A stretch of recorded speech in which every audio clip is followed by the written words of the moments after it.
Come on now, fellas! We've got to answer the bell. Now let's go!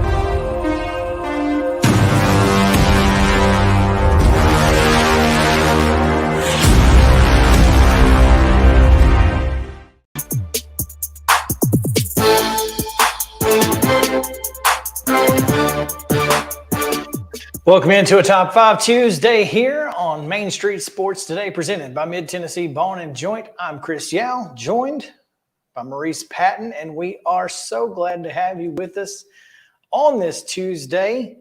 Man, it's been a little rainy here and there, but otherwise a really, really good Tuesday for most people. And there are some who aren't having great Tuesdays, and we'll talk about them today, unfortunately. But before we get into it, Mo, how are things? What's going on? Oh, it's Tuesday. It's just been Tuesday. I'd rather Tuesday be Tuesday than Monday. Well, that's true. That is true. We've had some Monday Tuesdays. Without question. So we'll take Tuesdays. It's Top 5 Tuesday, and our top story and our top 5 coincide. Gotta love when you can tie the first thing you talk about and the last thing you talk about it together. In a nice little bow. Yeah, tie it all up. It will be devastating sports injuries. Yeah. Like literally 4 come to mind like that. Mm-hmm. So this should be fun. Should be a really interesting top 5. So stick with us throughout the show. We'll get to that later. We of course have our top of the hour Titans report at 3:00 with Terry McCormick. We'll also talk with Chip Walters. It is Tuesday, so we'll get his thoughts on the trip back from Como and Murray State coming up for the football Raiders. We'll also hear from him about a lot of other things that are going on, I'm sure, in the world of MTSU. And of course, at 2:20 today, we have a very special guest, Eric C. Henry of Orange 24/7 will join us and talk about the big Texas win over Alabama, and looking forward to that. So plenty to get to. Let's hop right in, Mo. We've got yesterday's results, today's schedule on the rundown. This is the rundown. Monday volleyball action. Columbia Central swept Hampshire 3-0. Franklin Road Academy swept Columbia Academy 3-0. Harper swept Independence Academy 3-0. Middle Tennessee Christian swept Grace Christian of Franklin 3-0. Ditto for Culleoka over Mount Pleasant, not Moore County. Summertown over Spring Hill. White County over Stewart's Creek, and Wilson Central over Laverne. Loretto, meanwhile, defeated Lawrence County 3-2, and it was Gallatin 3, Springfield 1. I guess that gives them the Lawco Cup. They beat both Summertown and Lawrence County. Well, they still got to play Summertown again, though. Yeah, They beat them on the road. That's good enough. There you go. That's there good you enough. Go. Give for it to me. them. Give them the cup. Girls soccer action yesterday. Watertown was a 5-1 winner over Cannon County. It was Clarksville 3, White House 1. Clarksville Academy was a 3-1 winner over Good Pasture. Lincoln County down Columbia Central 4-2. Meanwhile, Franklin Road Academy shut out St. Cecilia Academy 9-0, while Hunters Lane was an 8-0 winner over Glencliff. Giles County with a 2-0 win over Loretto, and just piling it on there. And East Robertson was a 2-1 winner over McGavock. Middle Tennessee Christian 5, Columbia Academy 0. Mount Juliet falls to Lipscomb Academy 3-0, and Zion Christian with a big win over Richland 3-2. Monday Night Football. We'll talk more about this one here in a second, but the New York Jets in overtime get a 65-yard punt return to walk it off against the Bills. Just as we all 22-16. expected. Yeah, exactly how you drew it up. Yes. Major League Baseball yesterday, Braves and Phillies split a doubleheader. Braves winning 10-8 in 10.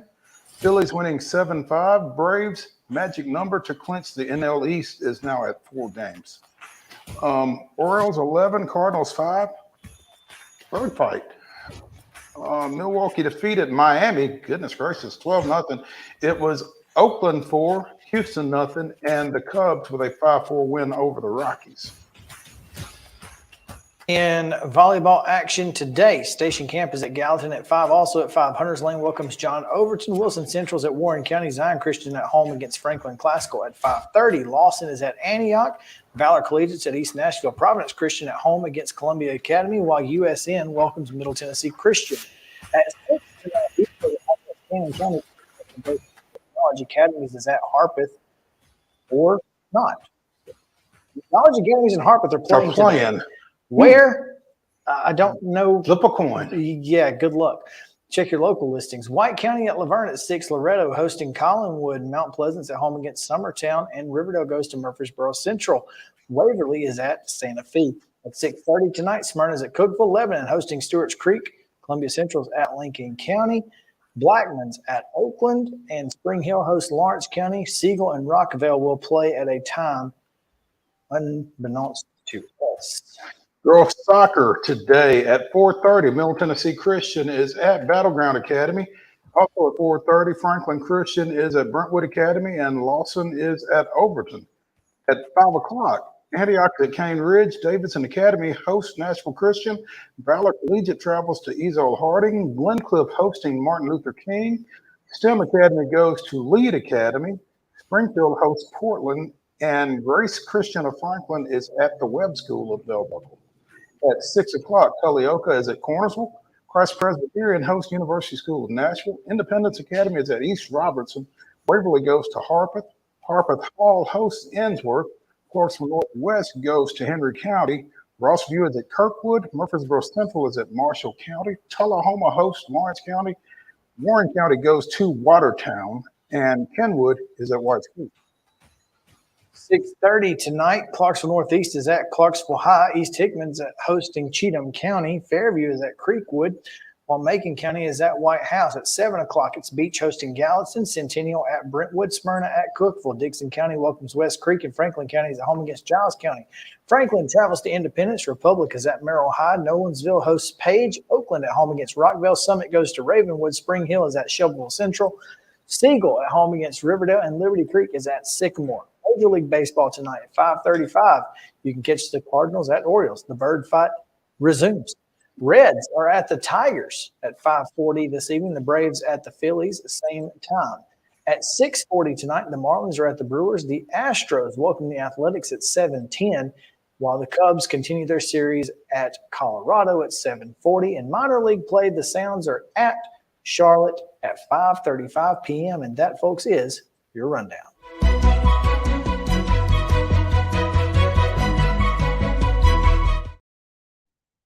Top stories brought to you by our friends at Piggly Wiggly. And, of course, Piggly Wiggly has so many great things, such as meat and vegetables, fresh hand-cut meats daily, fresh produce, and, of course, it's just cost plus 10% at the register. So you can't be mad about that. You can also pick up a great lunch at the deli. Meat and 2, meat and 3, desserts. Desserts, man. Desserts. Those cobblers. They're otherworldly. They really are. Well, the best cobbler is one that you may or may not eat. I don't know. The pecan cobbler is just. I've never seen it over there. If I saw it, I would probably try it. Man, it's because my assumption is it's probably like the pecan pie filling with a pie crust. It's basically just a pecan pie in a cobbler form. That's exactly what it is. And I could probably handle that because I really do like the filling of pecan pies. You can scrape the pecans off. Well, if they're crunched up so little that it's hard for me to like get the full effect of the taste, I can deal with it. But it's the whole pecans on the top of the pecan pie that gets me. Oh, because like if you have to chew it. One whole pecan, that's all I taste. But if it's just a little bit of pecan in the filling, I'm down. I can do that. Just put it in a blender. That's what I need to do.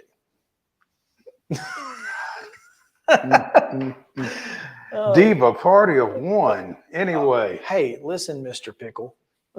I'm not mad about it. I'm a pickle friend. I'm a pickle friend, not mad about it. I do want to know, however, why AchillesX.com, and I'm calling it X because they're doing something I don't like. And that is, it's telling me that Achilles is spelled incorrectly because it wants me to capitalize the A. And it can't tell the difference between apparently. Well, I can see how it couldn't tell the difference.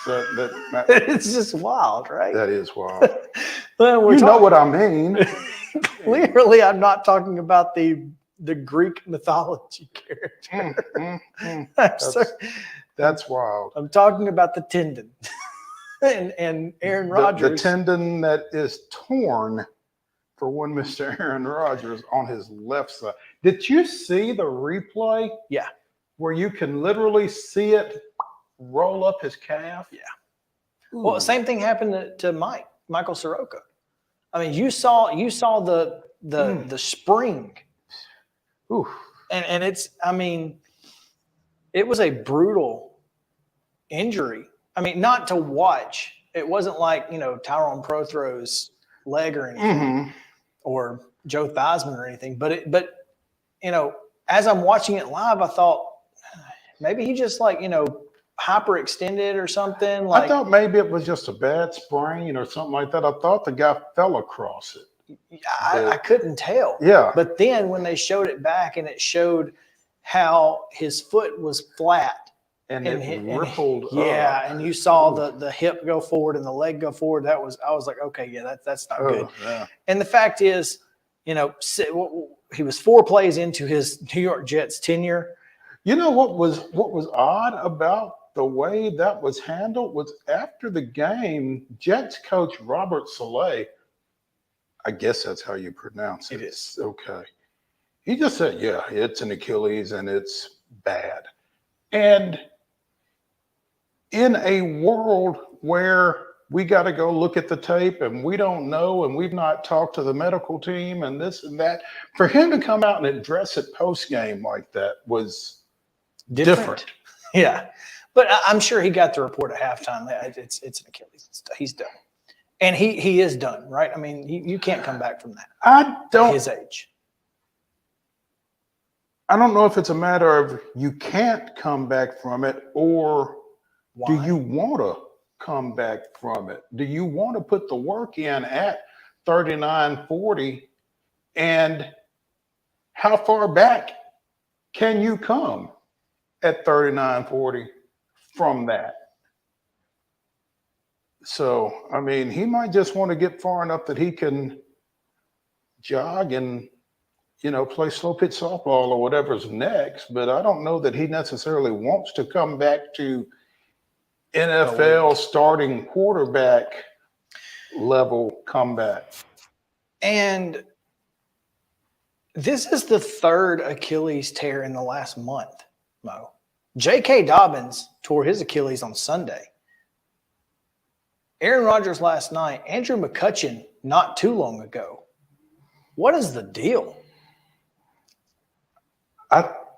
I wonder, and we might have to reach out to PT, ATC, and friend of show, Pernell Knox, to get a little insight. I wonder if there's a situation where certain things are being strengthened that overtax other things. That's it. It's a thought. You know, he did have a calf injury not too long ago where he had to rehab that. I wonder if I don't know if the calf was on his left foot or his right foot. I don't clue. Yeah. Because I don't care that much, but yeah. But like you're right. That may be that's a thought. I mean, if you are overtaxing a joint or a tendon with the musculature of something else, you know, something's got to give, I would think. That's just me kind of spitballing a little bit. That kind of falls into the a little knowledge is a dangerous thing type category, but it would be good if we could get somebody on to maybe discuss that a little bit more. Because, you know, you saw Achilles tears, but not to the degree that we have seen them with high caliber, major athletes. I mean, again, you mentioned Soroka. Soroka tears his twice, once just by walking through the clubhouse. I mean, what brings that on? Are some people more susceptible to them? If so, why? How? Yeah. It's interesting. It's funny that we're talking about this because I just got an email from the Nashville Sounds. Nashville Sounds athletic trainer Jeff Paxton has been named Jeff Paxson, Paxson, has been named the International League's athletic trainer of the year. 7 seasons. We need to get him on the show. Maybe we should get Jeff on the show. We could probably find a way to make that happen. I'm just saying. Possibly. Yeah. So before we get out of here, because we've only got a couple minutes left, obviously the game was crazy. Yeah, I mean, because again, he goes out four plays in. Yeah, and so that throws everything out of sync, especially for the Jets, who ended up winning the game. And for Peyton Manning, actually. Oh, really? Yeah, apparently he said, I got nothing on Zach Wilson. He said, I've been watching tape of Aaron Rodgers from the Packers, from Cal. I've been watching, you know. And I don't have a clue. I got nothing on Zach Wilson. So. Well, Josh Allen, 3 picks. And a fumble. 2 fumbles. 2? Lost 1. Okay. 2 fumbles, lost 4 1. turnovers. 4 turnovers.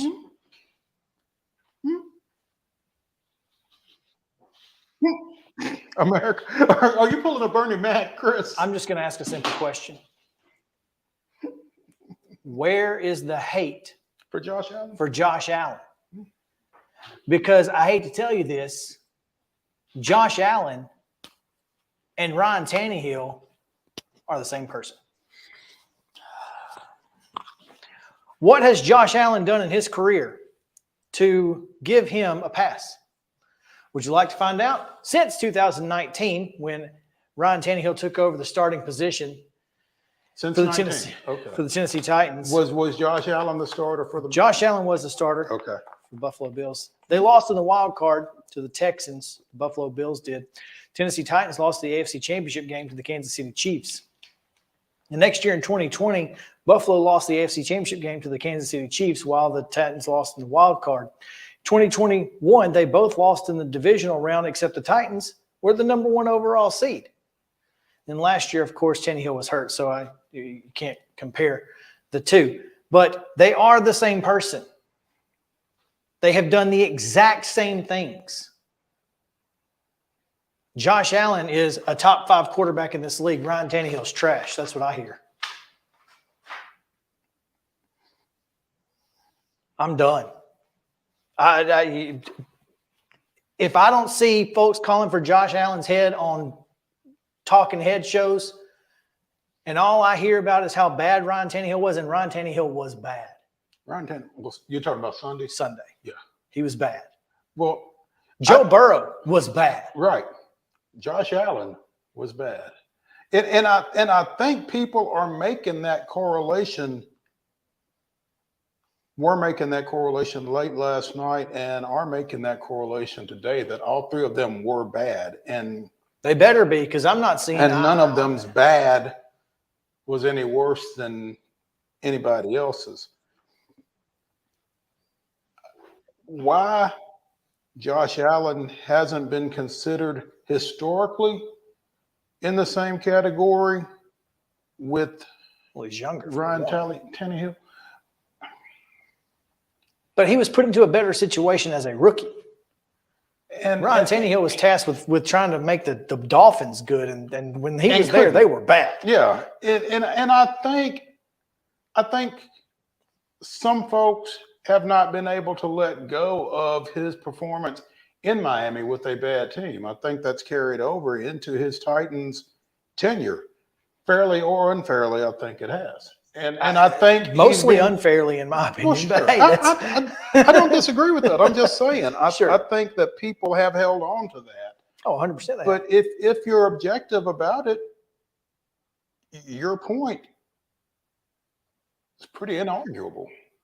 They both achieved to the same level as a quarterback. Thanks. Yeah.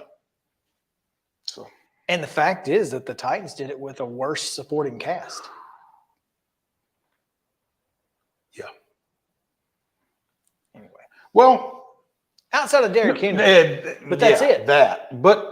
It's tough to say it, but that's it when it's Derrick Henry. I mean, who do the Bills have that? Who is the Bills' Derrick Henry? They don't have one. I would go to their wide receiver core from the last few years before.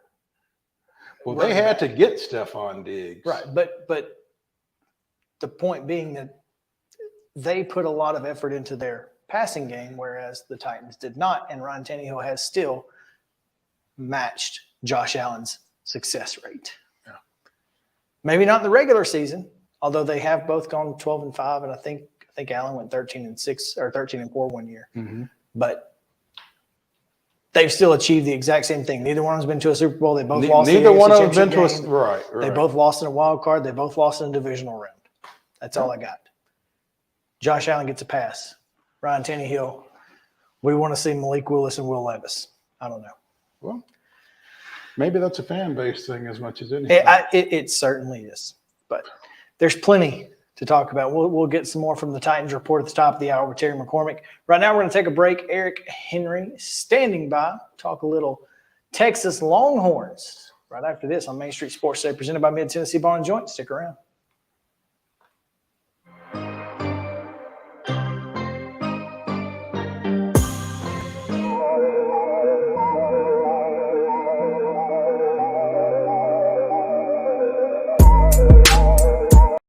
Mid-Tennessee Bone & Joint treats your orthopedic injuries and existing conditions. Our trained physicians will get you back in the game faster.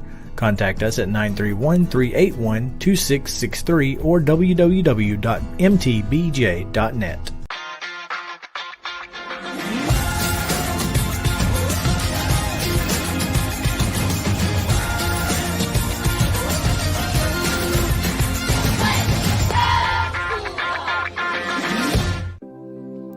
Custom Stone Handler supplies over 600 distributors and suppliers with quality stone products. Along with River Stone, we produce and distribute over 100 building, landscape, and other bulk products. Our goal is to provide quality products, service, and partnerships to ensure our customers' success. We firmly believe that the measure of any person or company is how they treat other people and customers. Give them a call at 931-490-4990 or visit CustomStonehandlers.com. With Lee Company technology, the best handymen are hands-off. Lee Company techs have been using visual findings and other smart technology tools for years to add transparency and virtually take customers along. You see what we see, whether we're in a crawl space or on a roof. With Lee Company, technology helps us help you, no matter what's happening in the world or at your house. You can't see the sights without the sounds. From the crack of the bat to the roar of the crowd and everything in between, Discover what Hit City has to offer. Spend your nights cheering on the Nashville Sounds at First Horizon Park with giveaways, fireworks shows, theme weekends, and more. Single game tickets are on sale now. Visit NashvilleSounds.com to claim your seat today. Piggly Wiggly, located in Neely's Mill Shopping Center, is Columbia's locally owned and operated Cost Plus 10 grocery store dedicated to serving the community with low prices and smiling faces. Piggly Wiggly offers fresh, hand-cut meats daily, as well as daily hot plate lunches from their deli counter. You're certain to see smiling faces and a helping hand when you're here at Piggly Wiggly. Come by and check out our fresh produce, high-quality meats, and more. Down home, down the street, we'll see you at the Pig. Mid-Tennessee Bone & Joint has been the official sports medicine provider for Murray County Schools for more than 40 years. We specialize in orthopedic service, and our Ortho Quick Walk-In Clinic lets you bypass the ER. Visit us online at www.mtbj.net.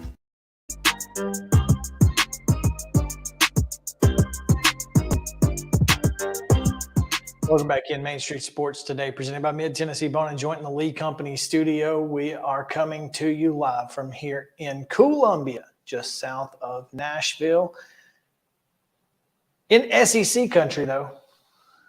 And we're going to take a trip to future SEC country, to Austin, Tejas, where Eric C. Henry joins us to talk a little bit about the Longhorns. Eric, what's up, man? Going on, fellas? Always a pleasure to be on with y'all. Hopefully you can hear me. I was having a little bit of mic issues earlier, so hopefully I'm coming in loud and clear. You're coming in clear. Less loud, but We're working on the loud. yeah, we got you though. We'll get you there. Appreciate you taking some time with us, Eric. I'm going to dispense with the formalities. Is Texas back? Is Texas back? No, and I'm going to tell you why, Mo. They never left. Oh. Well, if you ask some folks around here, they may say that, but here's the reason why, in my opinion, as a newcomer to these parts, right? I think you got to ask yourself two questions. Do you have an elite quarterback, and do you have an elite head coach? The answer to both of those questions is not a resounding yes.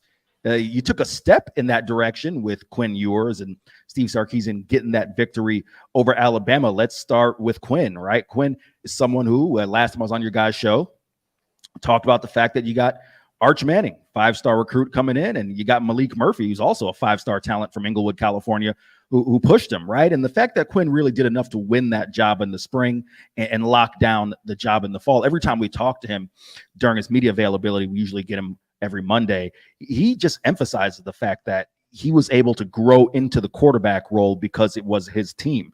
With that being said, still had some challenges. Opening week against Rice, struggled with the deep ball. Quinn, historically, and over his first, now a year and 2 starts with the Longhorns, has had some struggles with the deep ball. So to see him and the offense take that step forward, hitting one to Xavier Worthy, hitting one to A.D. Mitchell, when you have the type of weapons, guys, that Texas has surrounded him with, he needed to have that type of game against Alabama to take a step in the right direction and really quiet any type of voices who might want, a different quarterback under center. And then for Steve Sarkisian, guys, take a look at his record. It's something that I even was caught by surprise.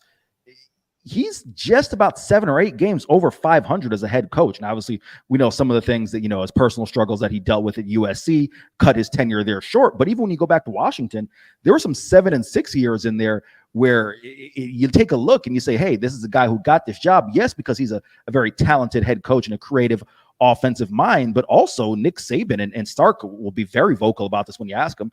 Nick Saban saved his career and he got the Saban stamp of approval. But in terms of being a head coach that's proven in terms of winning games, that's still something that took some time. So is Texas back? No, in large part because those two guys have to continue to taking steps forward. I think that's a fair assessment to a degree. I do too. But I will say this. Your quarterback is only as good as his supporting cast, and he's got a pretty good one. And if that's what you're going to get from Quinn Ewers, then yeah, he can be elite, especially in the Big 12.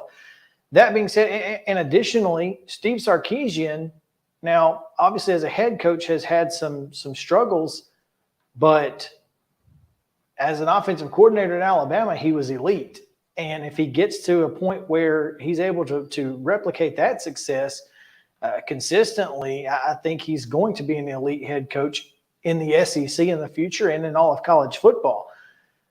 My question to you would be, how important was it for Texas to have the ability to match Alabama or even exceed it in the trenches? Because that's really where they won the football game. No doubt about it, Chris. Here's the deal. When you took a look at Texas coming off of the Rice game, the number one thing that surprised me were the struggles that the Texas offensive line, not the defensive line. Texas defensive line is legit. We saw that on Saturday, and we saw it, really since the start of fall camp. But that offensive line, when you return 4 or 5 starters, guys, and they're having trouble picking up blitzes against Rice, that was concerning. And what concerned me even more was talking in the post game with center Jake Majors when he said, yeah, the communication issues we had, that was on me. We didn't communicate from center to guard, center to tackle. Then, all right, well, hang on a second. Let's think about this. We got 4 or 5 returning starters, and we're at home against Rice, and we're having communication issues. You had to ask yourself, how are they going to be able to communicate going into Bryant-Denny Stadium? So to see them do a complete 180 and dominate the line of scrimmage the way they did, shout out to right guard DJ Campbell, who had a very rough game against Rice. And now we've got clips of him on Twitter finishing blocks 6, 7, 8 yards downfield. Steve Sarkisian said, and a lot of the offensive linemen said, that it was their most physical practice at Texas under Steve Sarkisian. The week of practice they had leading into the Alabama game, and that showed and it paid off on Saturday. Now, Eric, as far as Texas and the Big 12 goes, they built an SEC team. Can an SEC team win the Big 12?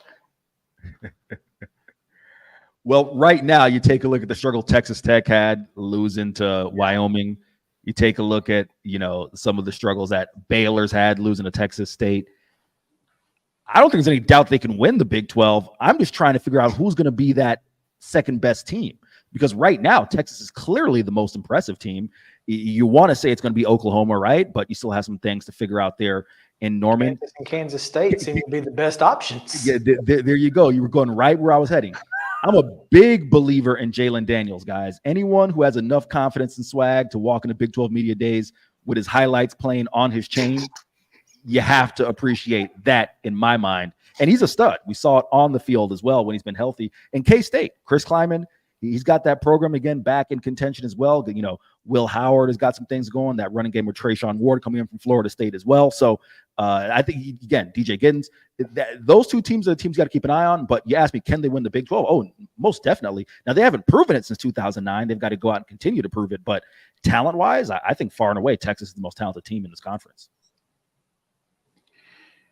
Eric Henry of Horns 24/7 joining us here on Main Street Sports Today, presented by Mid-Tennessee Bone and Joint. Obviously, you went to Tuscaloosa, and I hear you had some interesting travels post-game. Eastern time zone is a thing, Eric, but want to ask you what your thoughts of Alabama were on the ground. Mo, you ever have that sinking feeling? I'm sure, you try to catch a flight and you just know you're not going to make it. Mm-hmm.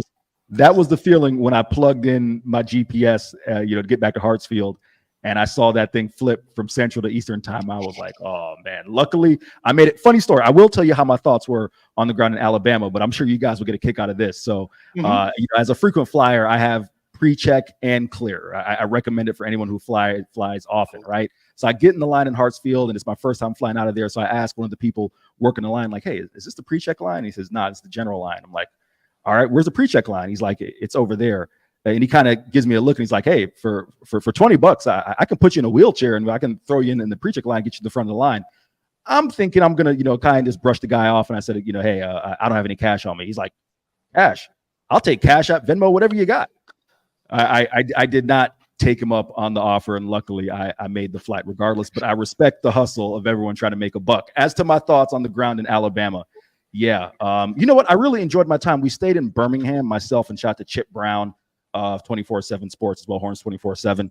We both stayed in Birmingham and really enjoyed the time there. Downtown Birmingham, it was weird, guys, because I was in town last year, covering an FIU Texas State game the same week of that game here in Austin.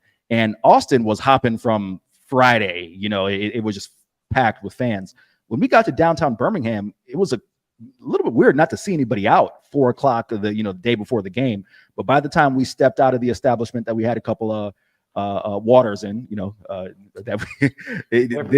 downtown Birmingham was flooded with folks in Tuscaloosa. The atmosphere inside of Bryant-Denny Stadium, one of a kind, electric. They know how to keep their crowd engaged for 4 quarters, and the campus, University of Alabama, is a gorgeous campus as well. So that kind of sums up my time there in the South. What did you see out of Nick Saban's bunch?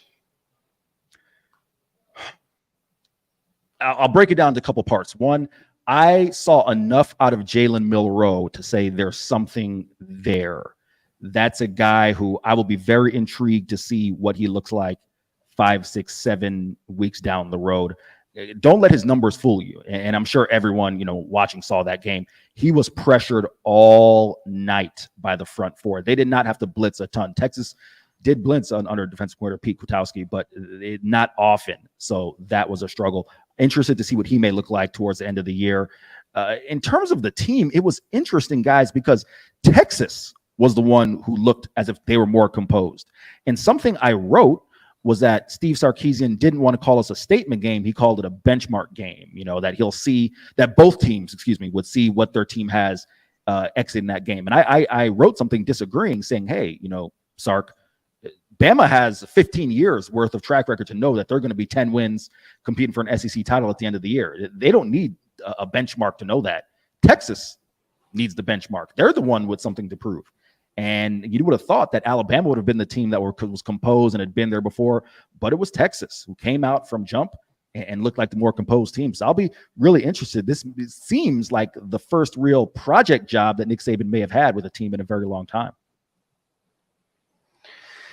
Yeah, and look, after watching this game last year, I expected Texas to win the game, and had no real, conviction about it until I saw Jalen Milroe was going to be starting. Because the fact is, I don't think he's good enough to win football games in the Southeastern Conference consistently. I just don't. I think they have 2 quarterbacks there who are better suited, but clearly I'm not there every day, and who am I to say anything about what Nick Saban does at his quarterback position?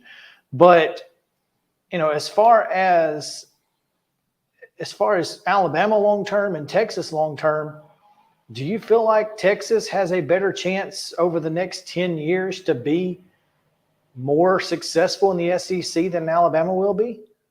I can't go there just yet, Okay. Chris. If you take a look at the track record of programs since 2000, programs who have left, have been a part of realignment, Power 5 programs. The only real ones who have a higher increment of success joining their new league is Texas A&M, and part of that is because Texas A&M just wasn't really that great in the Big 12 prior. It's a slight increase. Virginia Tech, and that's it. You got the Nebraskas, the Miamis of the world who have taken a downturn. Now, I will say this. Steve Sarkisian is recruiting at an SEC level, and that does make them dangerous, but I am not willing to bet against Nick Saban just yet. And quite frankly, you gave me the options of Texas and Alabama. Well, we still got Georgia, right? And I think that's the big team right now that's run the SEC. That could be the biggest impediment for both those programs. Sure. I don't disagree with that at all. I think, obviously Tennessee's been on the upswing last year and so, and when you go away from divisions next year, it all just kind of jumbles up because you never know who you're going to face year in and year out. You don't have those same 5 or 6 opponents that you're going to play. So it could all change drastically. We don't know. So I think you're probably right in sticking away from that question. But yeah, I was impressed with Texas. I think most people in the country were impressed with Texas, and I feel like this is a team that it really is Big 12 championship or bust for them. Oh, there's no doubt about it. I mean, first off, you take a look at the bullseye that was placed on their chest, proverbial bullseye, by Big 12 Commissioner Brett Yormark, who, I mean, come on, guys, it's laughable. Brett Yormark at Big 12 Media Days. In the first, I was there and I heard it. In the first 45 seconds of his opening address, he talks about how this season is going to be an ode to the contributions that Texas and Oklahoma have made in the conference, right? From the start. That's his quote. And then he gets behind a different audience and he starts running his mouth and shows his true colors, his true feelings. And that in itself, I think, puts a bullseye on Texas, but also, just quite frankly, I mean, with the measure of talent that they've achieved on this roster, and for Steve Sarkisian in year 3, they have to win a Big 12 title. Nothing short of that is really going to be acceptable, especially, now coming off the Alabama win. But in my mind, you just look like another team entering a league in realignment if you don't come in with some sort of momentum. You talked about the weapons, Chris. You said the weapons, quarterback's only good as his weapons. Xavier Worthy, A.D. Mitchell, J.T. Sanders. You got the number 1 running back, according to 24/7, and C.J. Baxter. The list goes on. And now this defense is stepping up and forcing turnovers and rising to the occasion.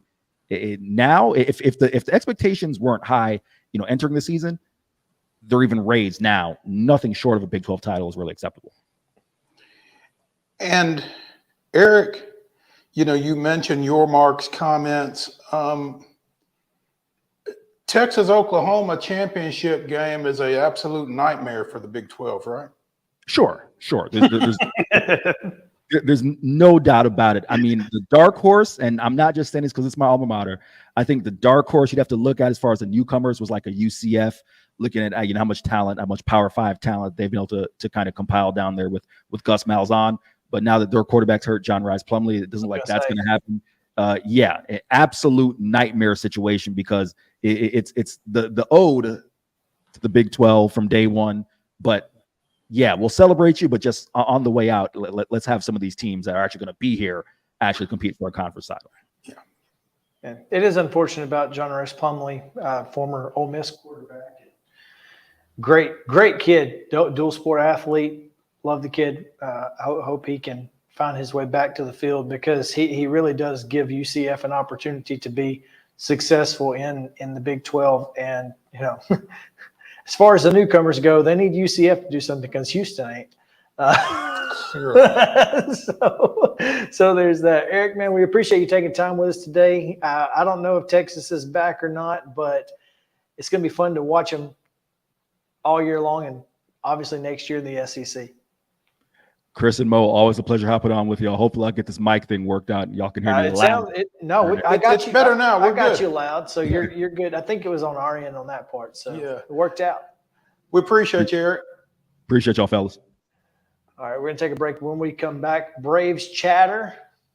Split yesterday, but some positive things, and we'll get to those right after this on Main Street Sports Today, presented by Mid-Tennessee Bone & Joint. Stick around.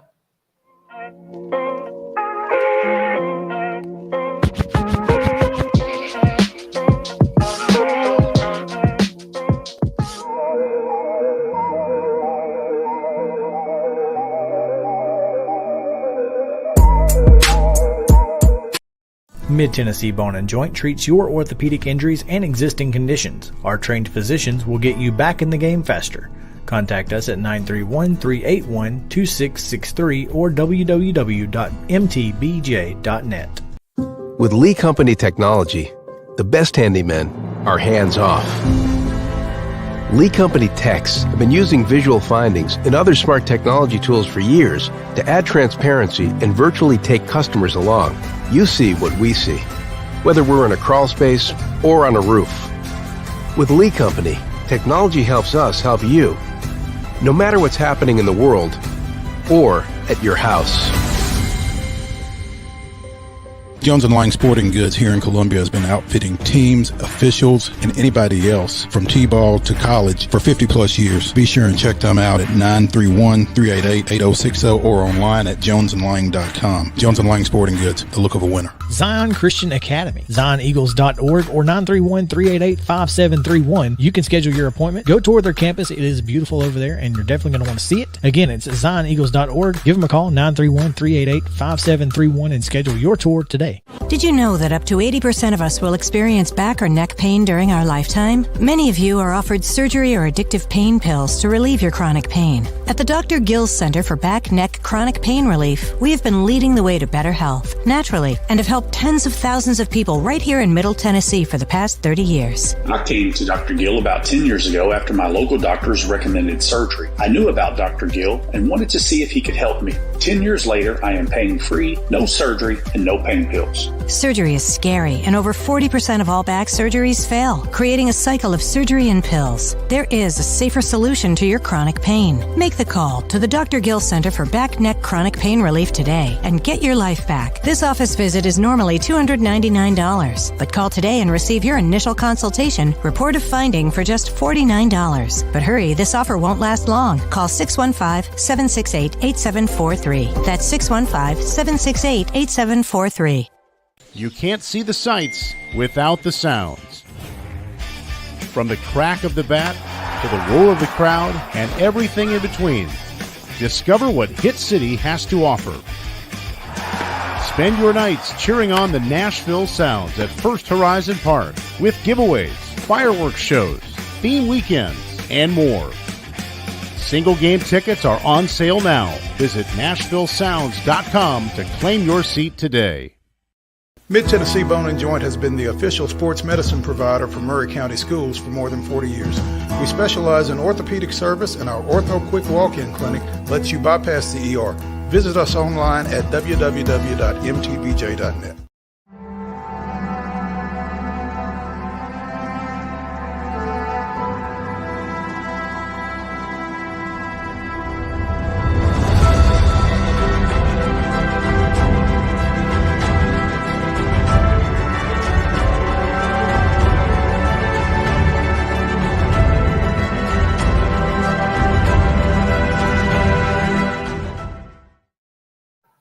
September 12th, 1972.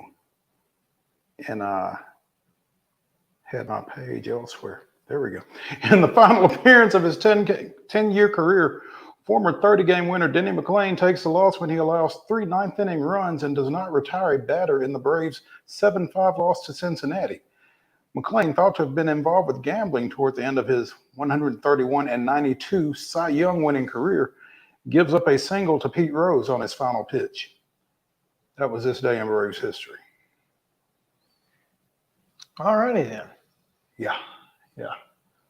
Slow day in Braves history. Yeah, not ideal. But yeah. Sure, But you didn't know Denny McClain finished his career with the Braves, did you? I did not know Denny McClain. There you go. Finish his career. That's interesting. How about that? We like to inform. Speaking of informing, before we get into the Braves, let's give a shout out to Smyrna legend Sonny Gray. 1,500 Ks? 1,500 career strikeouts in the major leagues with the Oakland A's. Contrary to the graphic that the Minnesota Twins put out, the New York Yankees, the Cincinnati Reds, and the Twins. Did they forget the Yankees? I don't know if they forgot him or not, but they used pictures of him from the A's, Reds, and Twins. But anytime you can exclude the Yankees, probably it's a good thing. No need to include them at all. 1,500 Ks is nothing to shake a stick at. That's pretty solid. You've been around a while, and you played at a pretty high level for a while to get to 1,500 career Ks. I mean, I know that we are in an era of baseball where compilers it's like a negative. Anything that relates to more is better we're not into more. We're just into right now. So.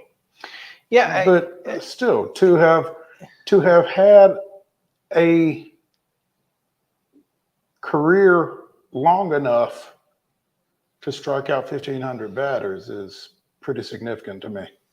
I would agree. I would agree completely. Now, obviously, in a world where strikeouts are far more prevalent from hitters than back in the day, but it's still pretty impressive. No question. Again, before we get into Braves, I saw this story pop up, and I'm not sure if you can get to it from this link anymore. You can. The Astros and Royals will be donning Negro League uniforms this weekend. They play this weekend? It may be. During Saturday's game in Kansas City. Yeah, I thought it said this weekend, but I wasn't entirely sure. The Houston Eagles and the Kansas City Monarchs. Always fun when you can get a Monarchs uniform, but the Eagles are pretty cool. This picture from 2014 that the Houston Chronicle has of Jose Altuve. It kind of looks like a high school uniform, but I love it. It's clean. But I love it. Yeah. I'm curious what their road uniforms will look like. Because this is a home uniform, but they'll be in Kansas City. So I'm curious what the road grays will look like. Interesting. Reading from this article announcing this on HoustonChronicle.com, although black professional and semi-pro teams were common in Houston from post-Civil War days, the city was a late entrant into the Negro Leagues, which were winding down after Jackie Robinson broke Major League Baseball's color barrier in 1947. 2 years after Robinson's MLB debut, the Eagles moved to Houston from Newark, New Jersey to become the first Texas team in the Negro Leagues. The Eagles lasted less than 2 seasons in Houston, splitting the 1950 season between Houston and Nashville, Tennessee, as opposed to before playing the final season in New Orleans in 51. So they were the 1946 Negro World Series champions. Always a Nashville connection. Always. Speaking of, Matt Olson has a Nashville connection himself. He does. His home runs number 49 and 50 is going to break the Braves record for single season home runs. And no one will be happier when he does than the current single season home run record holder. Andrew Jones, when he was on the broadcast on Saturday night, talked about how he's Matt Olson's #1 fan and can't wait for him to break that record. So I don't know if you know this or not, but Matt Olson, if he played for the Dodgers, would also hold the Dodgers record for home runs. Would he hold it already? Season. Yes. Who said it? Gil Hodges? I'm not entirely sure. But he also has more home runs than Freddie Freeman has doubles, and apparently, doubles are his thing. So I just thought I would point that out. and boy, what a great year for Matt Olson. And it's just unfortunate that he's most likely going to be third or fourth in MVP voting. Sean Green, 49 in 2001. Sean Green. Wow. And I hardly even think of Sean Green with the Dodgers. I think of him more with Toronto. Yeah, I wouldn't even thought he was. Of course, 2001, I wasn't paying a whole lot of attention to anything but the Braves. But I was 16 years old, so I wasn't really paying much attention. There you go. But yeah, Matt Olson has been such a great addition to this team. I really feel like a lot of folks are saying that this is an anomaly year for him. This is or a breakout type of year. I just feel like when you're in an organization and you're in a lineup like this, you feel a little more comfortable. And when he came here, we all said, anybody who saw his spray charts knew that the chop house was going to be good for Matt Olson. And it has been. And it has been. But it makes so much sense for him to be here. The way that everything has played out, it's probably one of the greatest moves in Major League GM history. And not saying that, signing Freddie would have been fine. It would have been perfectly fine. Everything could have just gone on. But in the way that it happened, not being certain of your future with Freddie Freeman, going and getting Matt Olson and him producing the way he's produced the last 2 years has got to be among the top 5 things that's ever been done by GM. You could have gone and gotten a first baseman. Yeah. But no, you went and got the best non-Freddie Freeman first baseman in baseball. He was the best first baseman you could get. I mean, Goldie was out there, but you're not getting Goldie. But he was the best first baseman that you could have. Would you have even wanted Goldie though? I mean, Matt Olson is 29 years old. No, I understand. Again, he's the best first baseman that was attainable, period. And then you got him for 10 more years. Yes, thank you. Or 8 more years, however long the extension was. Yes, please. Mm-hmm. Thank you. Way to go. Good job. And he's been better than we could have hoped for. That's what's crazy. We wanted Matt Olson to be solid. Mm-hmm. We've gotten great from Matt Olson. He has been more productive than I would have ever expected. But I mean, you can't expect somebody to come in and hit 50 home runs. No, not a guy who's never done it. I mean, if not a guy who has done it, I don't think. I mean, if you're talking about going and getting Aaron Judge, then yeah, I expect Aaron Judge to hit 50 home runs. I'm sorry, I just do. That's why I have you. That's literally the only reason that I have signed you is to hit 50 home runs, Aaron. Well, the Yankees are very disappointed. Oh, they certainly are. You bet your butt they're disappointed. But yeah, I mean, you're talking about a guy who, by the way, has played more games than Freddie Freeman. I just want to point that out. He's played 144 to Freddie's 143, and that's probably bugging Freddie right now more than anything. Did you see the tweet Friday when Austin sat with the bug that he had? Yeah. And it's like his phone's ringing. Oh shoot, that's Freddie. Yeah. And his wife's like, now he's calling me. It's like, tell him I'm dead. That's the only thing he's going to accept.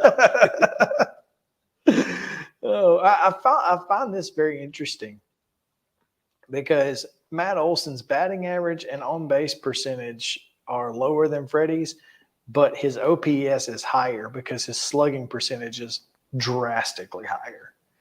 And in your first baseman, slugging percentage is what you really, really look at. How many home runs does Freddie have? 25. Half. Only 91 ribs.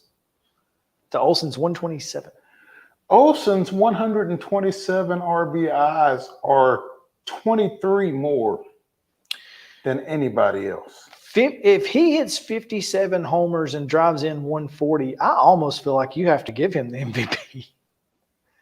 Even 57, is that what he's on pace for? Yeah. 57 and 140 is what. I mean, it would be really hard. If he gets to 60, it's almost impossible not to. I don't think he's going to get to 60. I mean, you're talking about another 10 home runs in 18 games. How many did he hit in that stretch in July? I'm going on record saying Matt Olson is not going to hit 60 home runs. But boy, what if he did? Prove me wrong. I just feel like Matt Olson has been such a blessing to this franchise.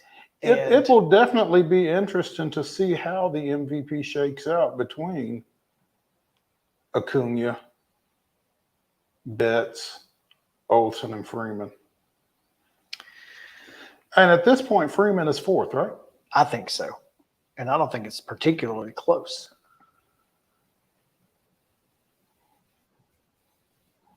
And honestly, I mean, Mookie has certainly cooled off from his August pace. Mm-hmm. Ronnie has heated up from his August pace. Mm-hmm. And so right now, Ronnie is running away with this thing. And Olsen has picked it up a notch here over the last little bit after a little bit of a drought. Right. Max Fried goes to the bump today, trying to decrease the magic number from 4 to 2. As Acuna, Albies, Riley, surprise, surprise, Olsen, Ozuna, Darno getting the start today. Yeah, Sean Murphy has Struggled. not been great. I think I heard them say his last home run was June 30th. Yeah, he's been struggling. But again, you know, part of that's not playing every single day. And, you know, sometimes there are guys that struggle with the on again, off again type of thing. Mm-hmm. And I don't know if that's an issue or not, but it feels like he hasn't homered since Darno extended. And I wonder if that has anything to do with it. Rosario being left, Arcia at short, and Michael Harris at 9. And boy, turning that line over with Arcia, Harris to Acuna is just disgusting. It ought to be. That's why Acuna is coming up on 100 RBIs. Yep. It ought to be. The record, illegal. by the way, for RBIs by a leadoff hitter is Charlie Blackmon with 107. I saw that. Charlie Blackmon. So just there's a number to keep in mind as you continue to discuss MVP. I mean, if Acuna drives in 110 runs out of the one spot, along with everything else he's doing, that's got to mean something. Bigger bases, Mo. Doesn't count. Yeah, that's it. Let's take a quick break, very short break. When we come back, top of the hour, Titans Report with Terry McCormick joins us right after this. Stick around.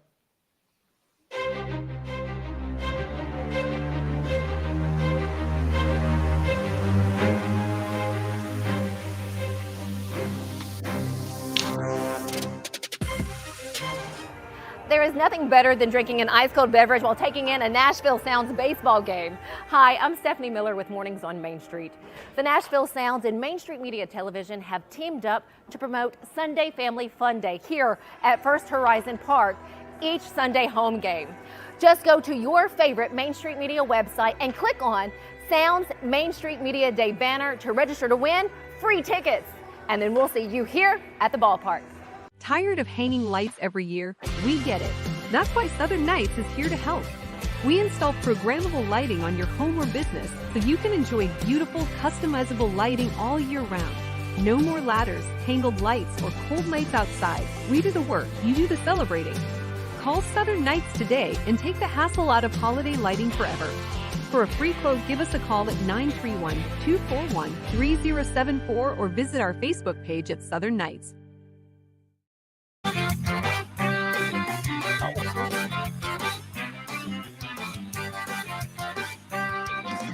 Welcome back in. It is time now for our top of the hour Titans Report with Terry McCormick, powered by Zen Sports. Terry, welcome in. Thanks, guys. And yes, it is your Titan Insider Daily Report brought to you by Zen Sports. Today, we're going to talk a little bit about injuries. We know Mike Vrabel's not very forthcoming, not very revealing most of the time when injuries crop up. But the one guy that I want to zero in on is Amani Hooker, who was placed in the concussion protocol at the conclusion of Sunday's game. If you watch that game, you know that Hooker had a big role for the Titans defense, had an interception, also had a fumble takeaway and recovery on the opening kickoff of the game. This is a guy that they can ill afford to lose. Now, he's had some concussion problems in the past, and this is certainly worth monitoring as the Titans go through the week and begin preparation tomorrow for the LA Chargers coming to Nissan Stadium. I did not get to see as much of the game as I would have liked, Terry, but how much did Hooker get in defensively? I mean, obviously he had that big play at the start of the game on special teams, but how much was he in the mix in the secondary Sunday? Oh, he was absolutely a key cog there because He had an interception and then also was around the football on a number of plays. The injury took place kind of late in the ball game, so he exited in the fourth quarter, and the Titans kind of made do back there using Elijah Molden some. They also had Mike Brown available if they needed to. So already a couple of things creeping up here in the secondary that they've got to watch out for when you talk about Amani Hooker, and then you also talk about Christian Fulton, who missed a good portion of the game with a hamstring. Yes. If there's anything that you're going to deal with the Titans, it's injuries, It's injuries. right? Yep. So. Yeah, I mean, they are due for some good luck, you would think, in the injury department. But, and the thing is with the injuries, it seems like sometimes when they happen at one area. And the secondary is the first place where it looks like the Titans are a little bit banged up. So certainly worth watching and monitoring as they go through this week, not only to see who practices and who doesn't, but also if there are going to be any practice squad call-ups or even some, signing of guys off the street maybe to come in and fill in. Man. Same stuff, different year. There we go. That's all you can get. That's all you get out of the Titans. But Terry, appreciate the report. Tell us a little bit about Zen Sports. Okay, Zen Sports is the new sportsbook in Tennessee, revolutionizing the way you earn sports betting rewards. With Zen Sports, your rewards are cash rewards. You bet with real money, and now you're rewarded with it too. Keep betting and keep earning every month with up to 3% cash back rewards on your betting volume.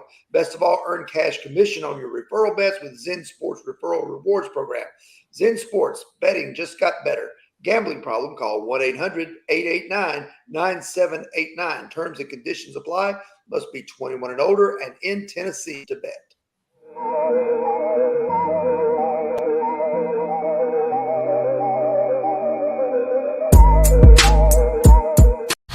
It was just a few drinks. I'm good. I thought it was good. After every game, we always have a few. It's no big deal. It was no big deal. Hey, I can hold my liquor. I thought I could hold my liquor.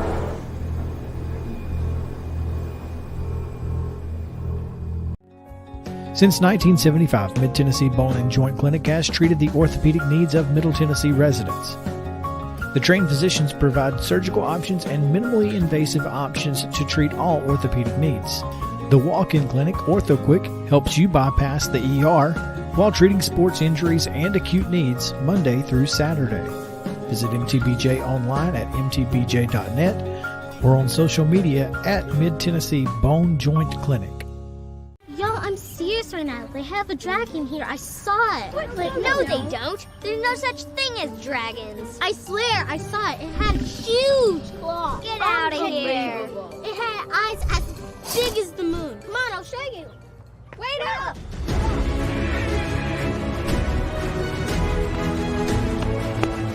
Do you hear that? We're almost there. Whoa! I told you so. That is a dragon. Back on the center.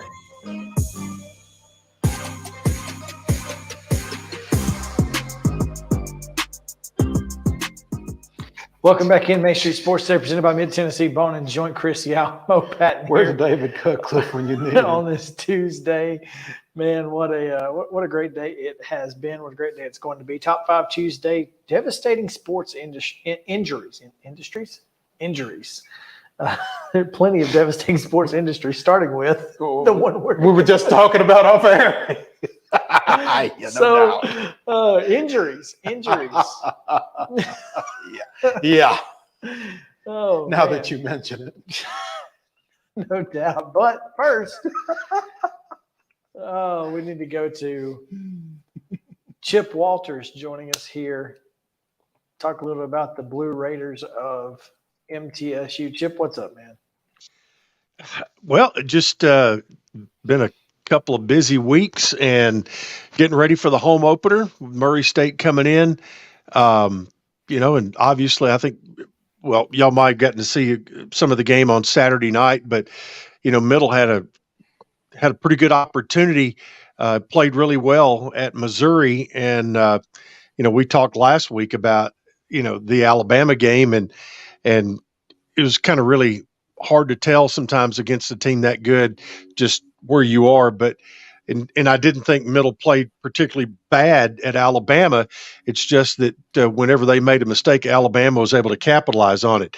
Now, Missouri had a couple of big plays that accounted for 13 points in a fairly short amount of time that put them up 23-10. Middle came back, got 7, then forced a safety, and then it got down to the last 3 minutes, and the stripes got involved, as they often do on the road in the SEC.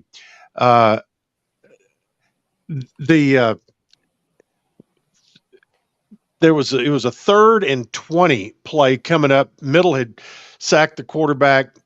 3rd and 21, as a matter of fact, I think it was, with an opportunity to get the ball back.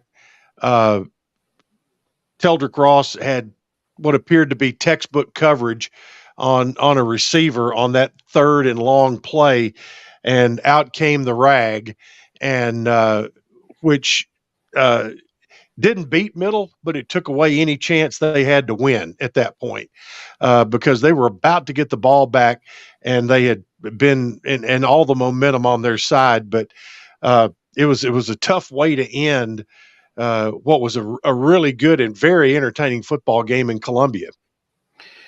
As the late Jimmy Davey would say, hold on, there is tissue on the turf. Yeah, that's right. Yeah. It's a tough one. And Chip, like you said, Missouri probably gave Middle a little bit better barometer for where they are going into their home opener against Murray State, which is another one that you can't necessarily measure yourself against. Well, we'll see. They're going to, on paper, but they don't play it on cardboard. They play it on the field. So that's where it'll be. And, and that's what you just said is the rat poison that the players have to avoid. And sorry, yeah, exactly. But I thought Trey Fluellen was very eloquent on that point yesterday during the press conference, because he's a transfer from Houston Baptist, and he said, "Hey, I've been on that side of it with our team, quote unquote, playing up against somebody else. I know what Murray is talking about all week.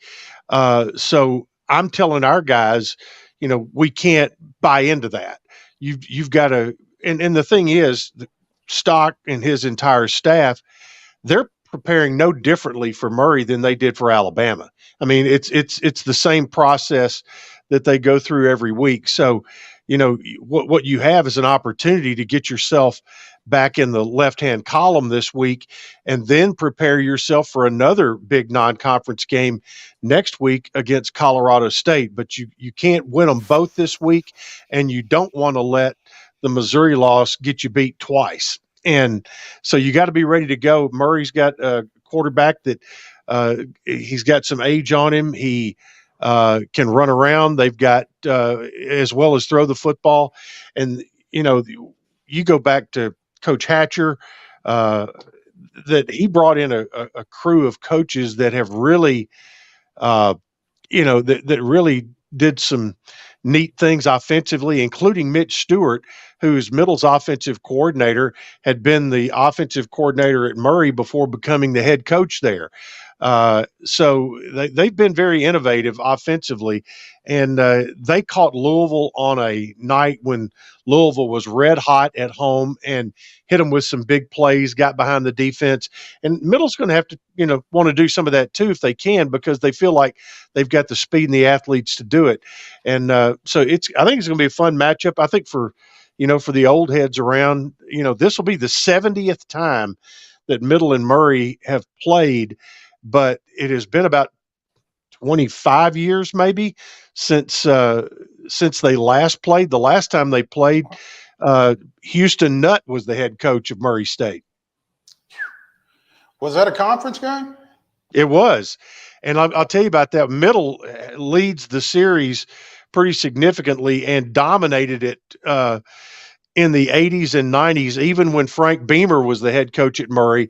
But during Coach Donnelly's era at Middle, they had the upper hand, in particular after Coach Beamer left to go to Virginia Tech, and just absolutely, slapped Murray around a good bit.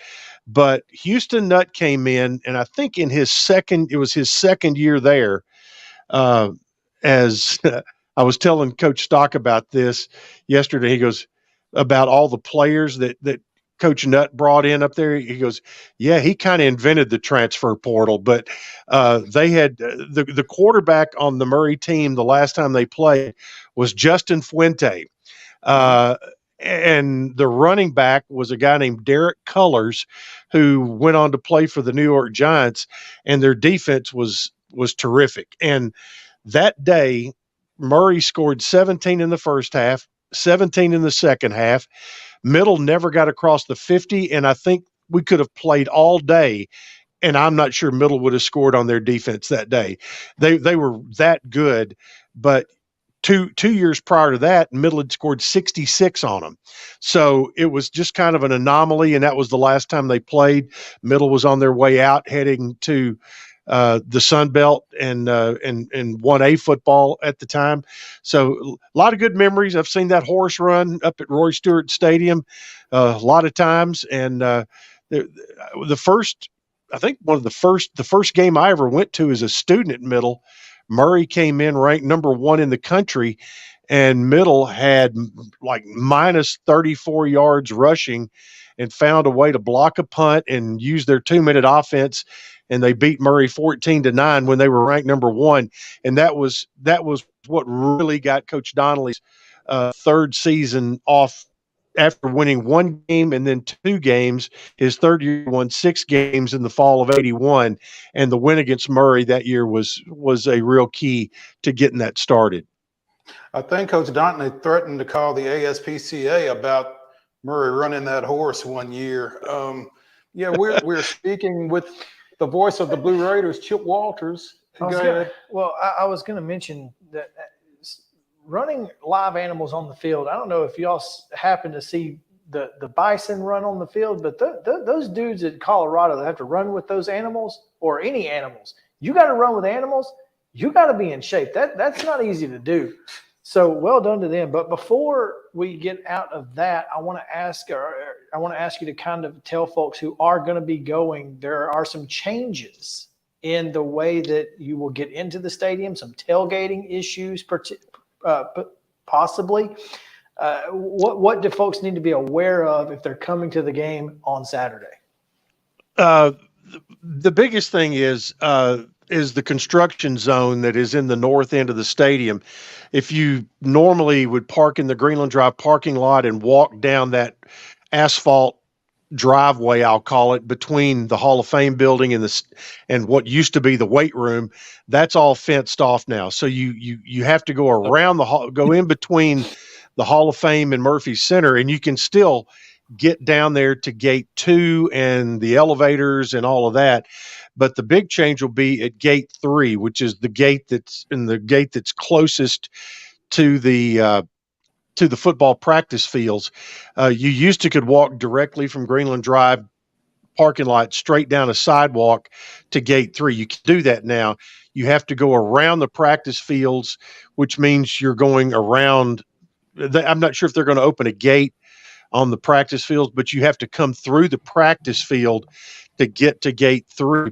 And then as far as the big thing, as far as tailgating is concerned, the big grassy area between the Greenland Drive lot and the tennis courts a lot of that is being used as a staging area with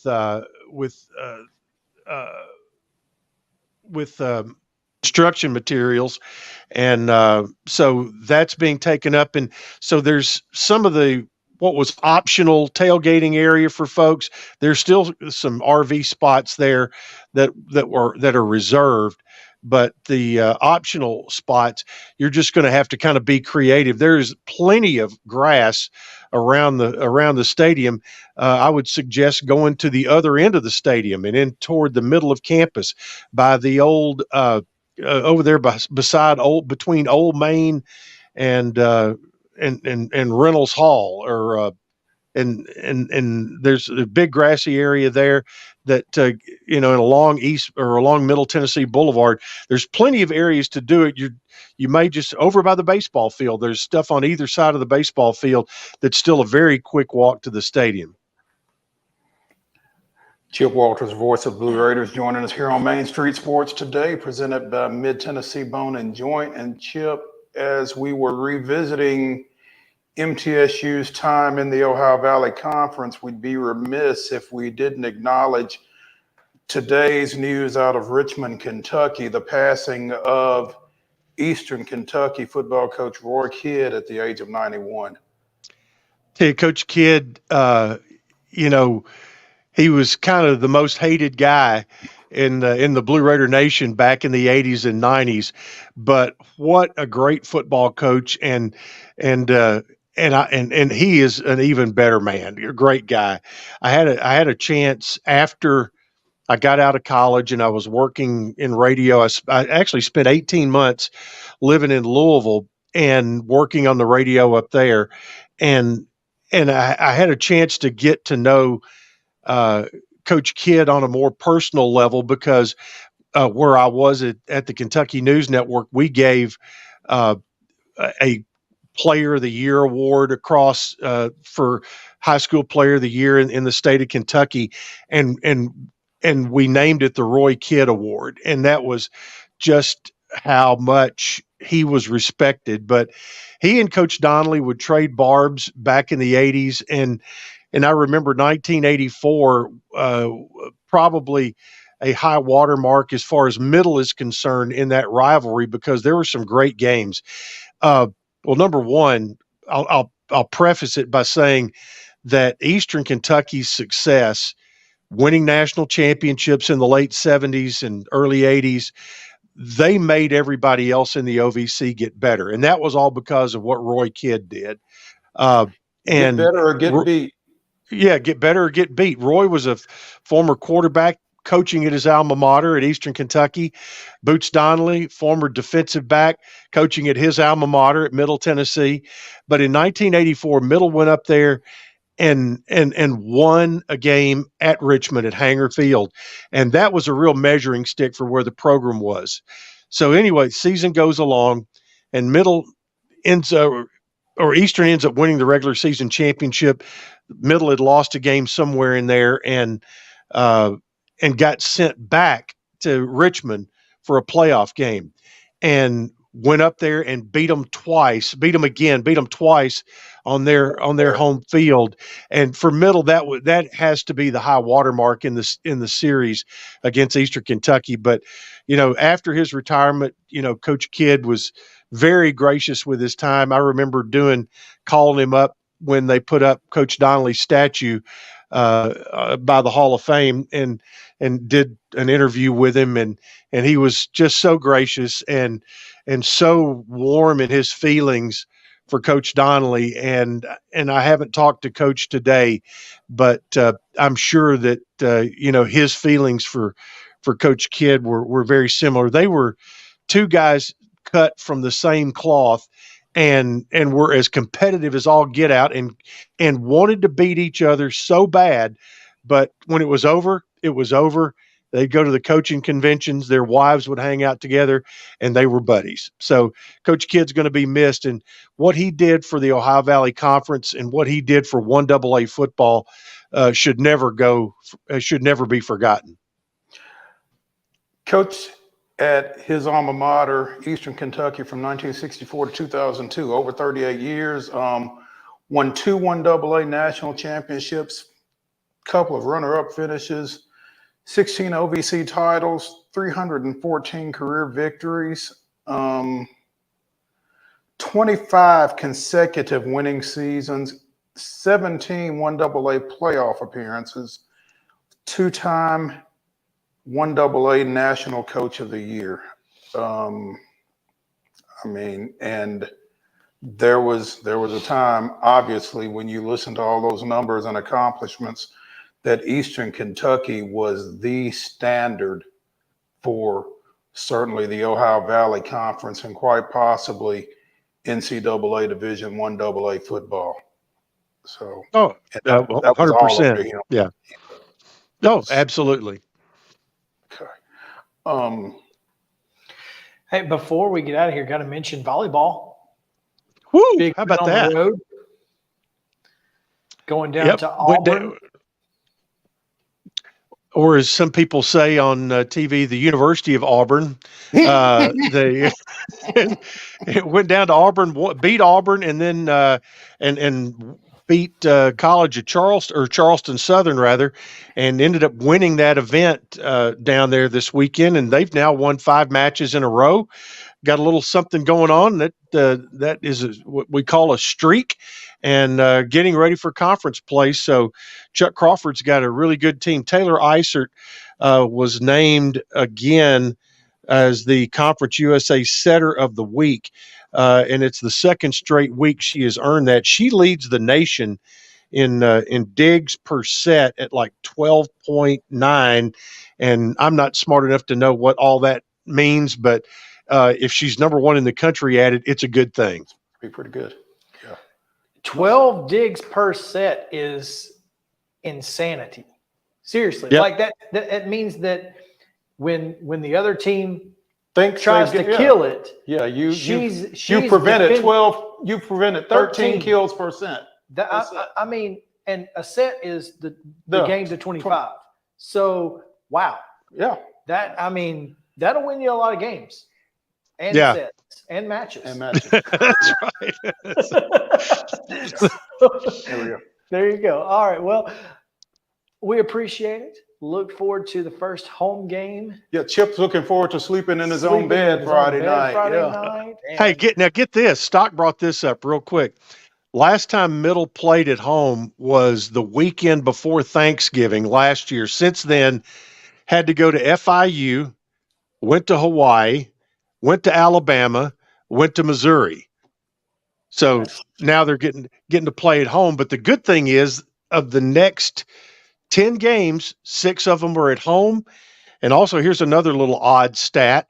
Starting this week, over the next 7 Saturdays, Middle will play 2 games on those Saturdays, and it'll be the next 2, and then they will have 5 straight Saturdays without a football game. You won't know how to act. I know. Oh, I bet I'll figure it out. Those midweek games are going to be very weird. I can't. I'm going to call Chip on a Saturday and be like, "What you doing?" Yeah.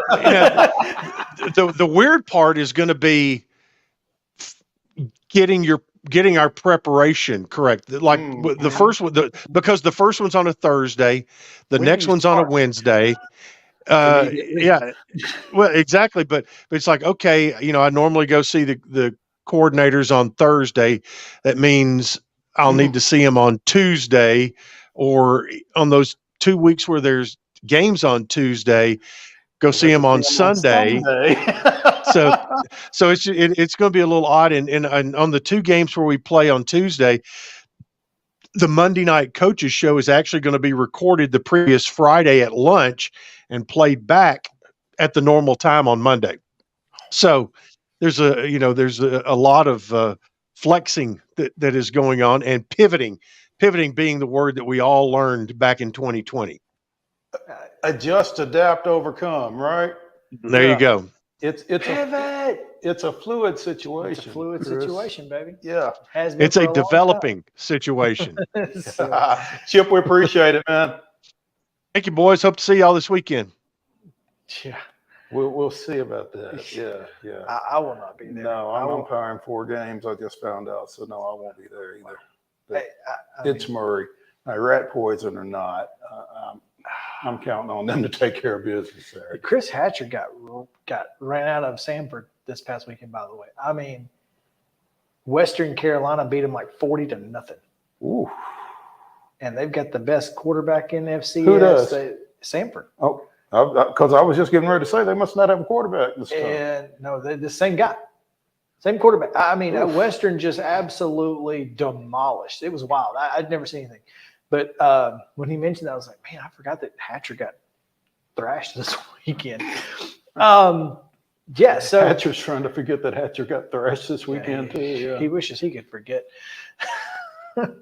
Well, let's take a break. When we come back, little college football talk. Got a couple of things I would like to get into as quickly as we can. So stick around. Main Street Sports Today, presented by Mid Tennessee Bone and Joint.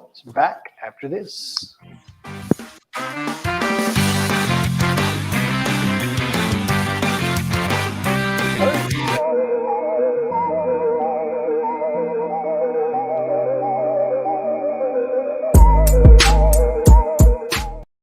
Mid-Tennessee Bone and Joint treats your orthopedic injuries and existing conditions. Our trained physicians will get you back in the game faster.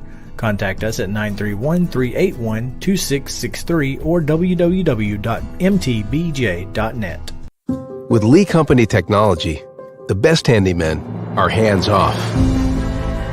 Lee Company techs have been using visual findings and other smart technology tools for years to add transparency and virtually take customers along. You see what we see, whether we're in a crawl space or on a roof.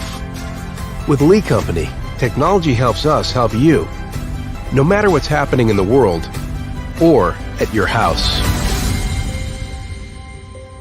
Jones & Lang Sporting Goods here in Columbia has been outfitting teams, officials, and anybody else from T-ball to college for 50 plus years. Be sure and check them out at 931-388-8060 or online at jonesandlang.com. Jones & Lang Sporting Goods, the look of a winner. Zion Christian Academy, zioneagles.org or 931-388-5731. You can schedule your appointment. Go tour their campus. It is beautiful over there, and you're definitely going to want to see it. Again, it's zioneagles.org. Give them a call, 931-388-5731, and schedule your tour today.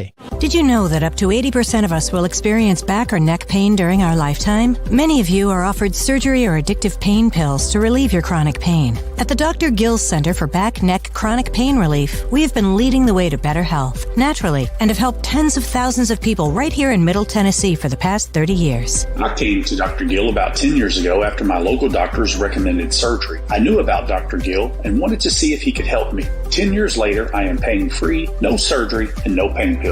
Surgery is scary, and over 40% of all back surgeries fail, creating a cycle of surgery and pills. There is a safer solution to your chronic pain. Make the call to the Dr. Gill Center for Back, Neck, Chronic Pain Relief today and get your life back. This office visit is normally $299, but call today and receive your initial consultation, report of finding for just $49. But hurry, this offer won't last long. Call 615-768-8743. That's 615-768-8743. You can't see the sights without the sounds. From the crack of the bat to the roar of the crowd and everything in between, discover what Hit City has to offer. Spend your nights cheering on the Nashville Sounds at First Horizon Park with giveaways, fireworks shows, theme weekends, and more. Single game tickets are on sale now. Visit NashvilleSounds.com to claim your seat today. Mid-Tennessee Bone and Joint has been the official sports medicine provider for Murray County Schools for more than 40 years. We specialize in orthopedic service, and our Ortho Quick Walk-In Clinic lets you bypass the ER. Visit us online at www.mtbj.net.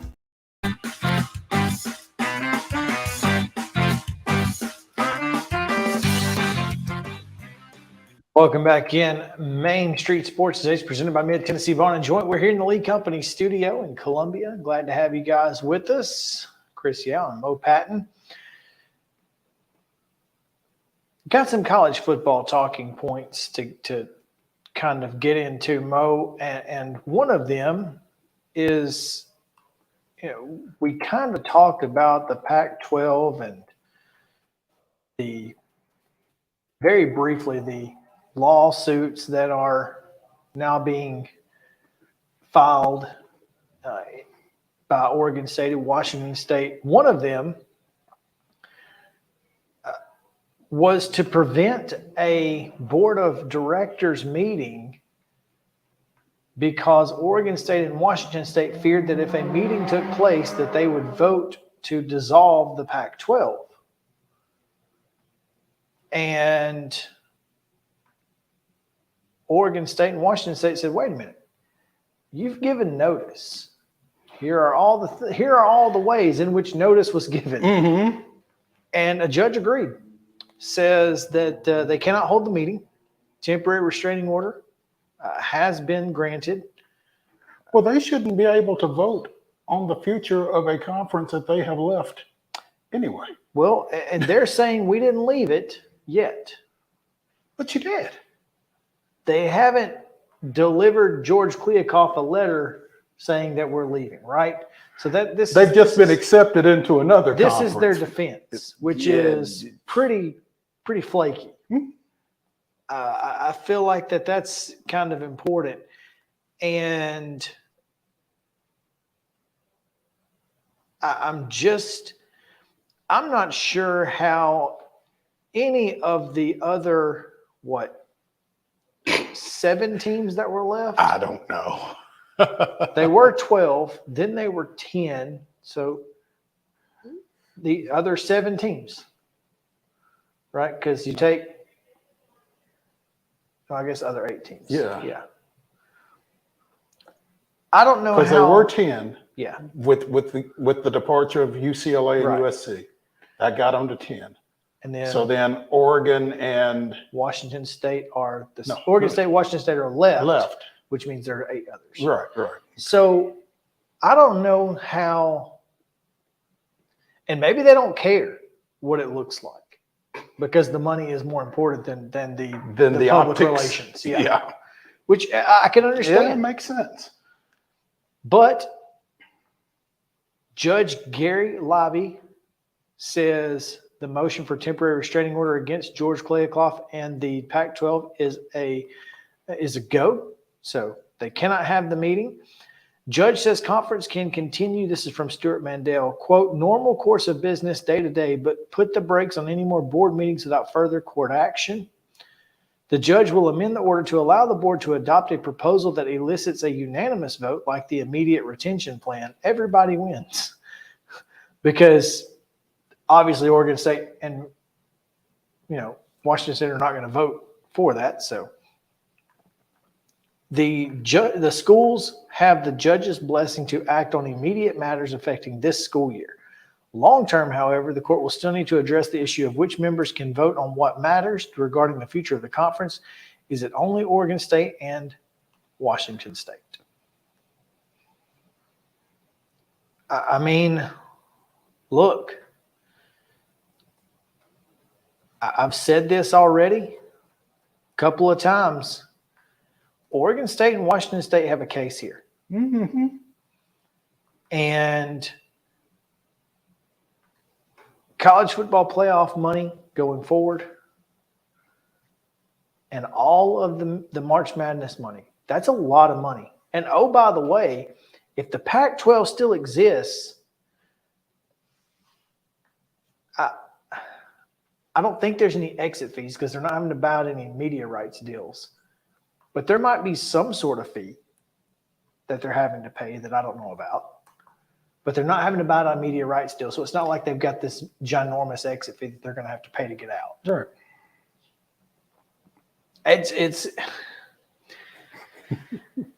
It's an opportunity for Oregon State and Washington State to say, y'all lost your voting privilege. We're voting, and we're in the Pac-12 championship game in everything. You guys can. Baseball and softball will be best of 3s. Yeah, basketball best of 5 series. Yeah. It just is what it is. Enjoy. So I don't know. This is pretty crazy, and something that I've never seen before. Now I know the Big 8 Southwestern Conference kind of had a similar situation, which ended up becoming the Big 12, but half of those people left and went to other conferences before they, eventually backfilled with teams that really had no business being in a major conference, and now look at them. Baylor, Rice, Texas TCU. Tech. TCU came in what, 2004? They were in the WAC forever. When the WAC went down, TCU came over. But I mean, there were a lot of teams that had no business being in major conferences, and now they are probably the number 3 conference. So who's to say that Washington State and Oregon State can't build this thing to work? And they've kind of been abandoned out there. I feel like they deserve to try an opportunity. Yeah. So that's where I'm at. Give them a chance. They can't do it. They can't do it, whatever. But you chose to leave. That's on you. Nobody told you to leave. Nobody asked you to leave. You left. So go. So you don't have any rights to what we do forthgoing. Right. Once you're gone. Yeah. So, found it fantastic. Anyway. Second thing, Jeff Lebby apologizes as Art Briles was seen on the Oklahoma sideline Saturday following their win. Camera pans over, sees Art Briles. Now, obviously, Art Briles probably shouldn't be anywhere near college campus at all. But it's crazy to me the number of Oklahoma fans that don't get that. Well, the caveat is that he is Jeff's father-in-law. My dad has never been to my job a day. Yeah, but your job isn't an event either. Whether it's an event or not. 80,000 people have never been at your job. My dad would not mind sitting in on our show, but he hasn't. No, I understand. But what I'm saying is there's a lot different between being there. Now, obviously, he's on the sideline, and that's probably not ideal. But I understand wanting to go to a college football game. So there's got to be some level of, okay, he's at a college football game. Everyone should have the right to go to a college football game, especially if their son-in-law's coaching. Daughter's there, I'm sure, whatever. But you can't be seen. Well, and the best way to not be seen is to not be there, and certainly to not be on the sidelines. That's what I'm saying. You don't be on the sideline. I mean, go sit in the stands somewhere. Go shake a pom pom and shut the hell up. Yeah, get a nice spot, on the 45 and enjoy the game. Sit in the press box, wherever. Get him a suite, not the sideline. Can't be on the sideline. Probably wouldn't even put him in a suite because those cameras tend to pan up there occasionally. But it sounds in the aftermath like Brent Venables and Joe Castiglione thought that was an understanding. Who credentialed him for the sideline? I bet he wasn't credentialed for the sideline. That's probably true. I bet he had a credential. That wasn't necessarily But I his. bet it wasn't necessarily a credential for Art Briles. Yeah, that's possible. Hey, you got an extra one? Let me get that. Yeah. Sure. This is on Jeff Lebby. Well, and nobody else. Unless Lebby also didn't credential him. Unless, wife, Mrs. Lebby, was like, yeah, come on, Dad. I got you. Oh, that's a bigger problem. And now they've got an issue at the house. But do they, though? Because Lebby's remarks immediately after were kind of Yeah, I did it and I'll do it again, kind of ish, you know. Well, the press conference that I heard, I don't know if this was immediate or whatever. The press conference I heard was, him saying, I wanted to celebrate with my family. I didn't really intend for, for this to be an issue because I wasn't trying to bring him into anything. I wanted to celebrate with my family, which I guess that's kind of where I'm coming from with what if Mrs. Levy just brought Dad with her? You know what I mean? And he's trying to not throw his wife under the bus, maybe potentially. I don't know. It's an interesting situation. It's a really weird situation. It's an interesting situation. It's a very weird situation, and it will not happen again. Yeah, because Jeff Levy will be in Ole Miss again. If there will be pictures at every vomitory of Art Browse. Do not let this man in. Through. Yeah. Yeah, and it won't happen again. No. Not at Oklahoma. Now, I mean, on the road? Who knows? Who knows? But there's one place on the road it won't happen. He won't even get on campus in Waco. You might not get into town. No, Waco. His face is posted. It's on the city limit sign. Do not let this guy in. Yeah. Chip and Joanna have signs that say, sorry, Art, turn around. Yep, his picture and a big line through it. Yep. Oh, no, it's it will not happen again. That is guaranteed. Yep. I'd put money on that. Oh man, that's funny. I'd love to have heard those conversations late Saturday night, early Sunday morning, again between Castiglione and Venables and Levy. What are we doing? Because I don't think anybody, I think everybody sees why this is not a good idea. Yeah. I mean, Levy knows it's not a good idea. But I'm telling you, I don't think he expected Art to be on the sideline. That's all I'm saying. I don't think he expected it. And he had to come up with a way to try not to throw his wife under the bus or his kids under the bus or whatever. I don't know. But they know, don't they? She's got to know. But you got to think it's her dad, and he's probably, he didn't do anything wrong. Who knows? I mean, we don't know what she feels like. That's all. So anyway, there's just a lot but that goes into that. Mrs. Levy has to realize that if nothing else, she's messing with Mr. Levy's money. And she knows now. Guaranteed. They all know now. Fool me once. There you go. All right, let's take a break. When we come back, Top 5 Tuesday. Top 5 most devastating, impactful injuries in sports history. There's plenty of them, so stick around. We'll be right back on Main Street Sports Today, presented by Mid-Tennessee Bone and Joint.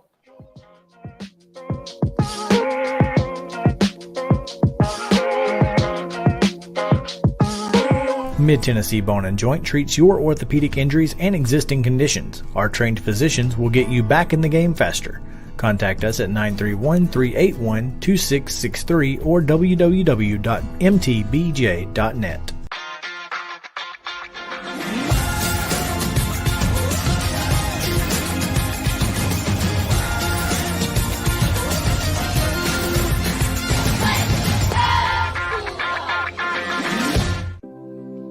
Custom Stone Handlers supplies over 600 distributors and suppliers with quality stone products. Along with River Stone, we produce and distribute over 100 building, landscape, and other bulk products. Our goal is to provide quality products, service, and partnerships to ensure our customers' success. We firmly believe that the measure of any person or company is how they treat other people and customers. Give them a call at 931-490-4990 or visit CustomStonehandlers.com. With Lee Company technology, the best handymen are hands-off.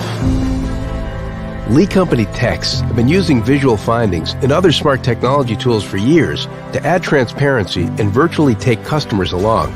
You see what we see. whether we're in a crawl space or on a roof. With Lee Company, technology helps us help you, no matter what's happening in the world or at your house. You can't see the sights without the sounds. From the crack of the bat to the roar of the crowd and everything in between, discover what Hit City has to offer. Spend your nights cheering on the Nashville Sounds at First Horizon Park with giveaways, fireworks shows, theme weekends, and more. Single game tickets are on sale now. Visit NashvilleSounds.com to claim your seat today. Piggly Wiggly, located in Neely's Mill Shopping Center, is Columbia's locally owned and operated Cost Plus 10 grocery store dedicated to serving the community with low prices and smiling faces. Piggly Wiggly offers fresh, hand-cut meats daily, as well as daily hot plate lunches from their deli counter. You're certain to see smiling faces and a helping hand when you're here at Piggly Wiggly. Come by and check out our fresh produce, high-quality meats, and more. Down home, down the street, we'll see you at the Pig. Mid-Tennessee Bone and Joint has been the official sports medicine provider for Murray County Schools for more than 40 years. We specialize in orthopedic service, and our Ortho Quick Walk-In Clinic lets you bypass the ER. Visit us online at www.mtbj.net. Mockingbird Title and Escrow is an attorney-owned and operated full-service title company in Middle Tennessee. We get your deals closed without worry and fuss. We're a family business that offers the highest level of expertise in our industry when it comes to closing and funding your real estate transactions. And it's a job I really love. I'm passionate about this. I'm enthusiastic about this. I like to think we're pretty well-rounded and can deal with a wide range of needs and a wide range of clients. Call 615-274-8698 today.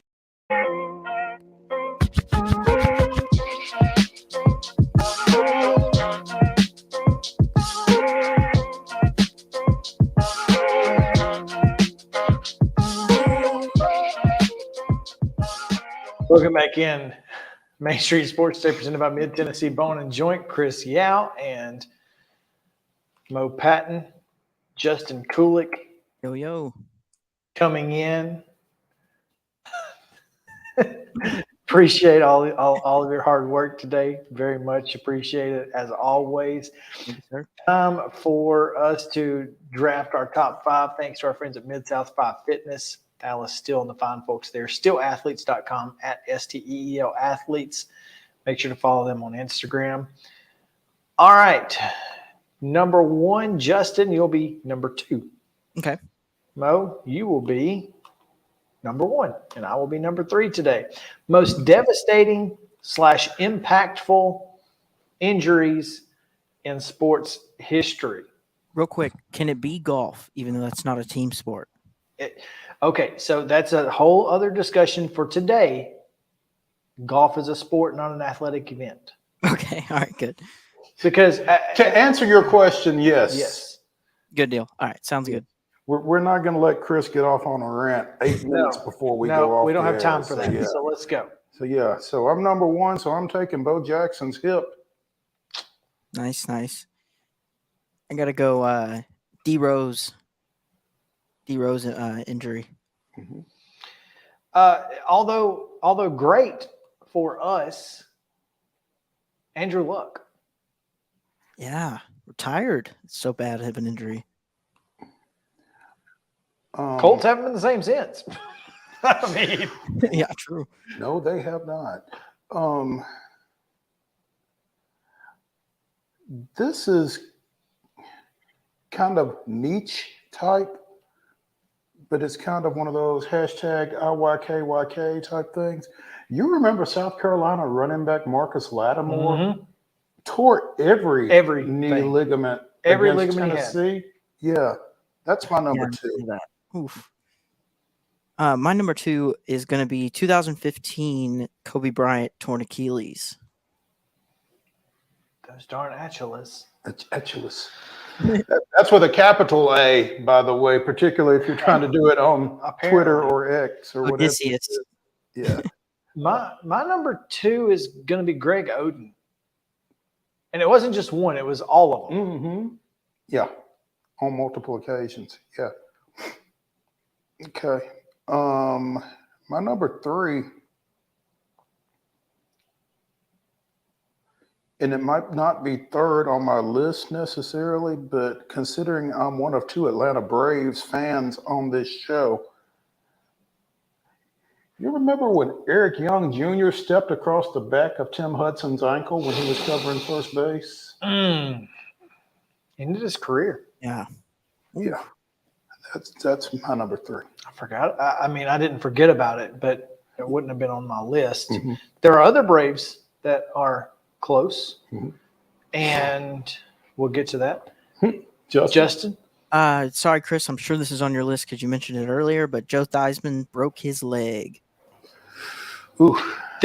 And that wasn't impactful just for the Washington Redskins. I mean, just think of the entire monologue from the beginning of The Blind Side. It impacted the entire game, the way it was thought of. Mm-hmm. Yep. And I'm going to stay in basketball, though. Grant Hill. Mm-hmm.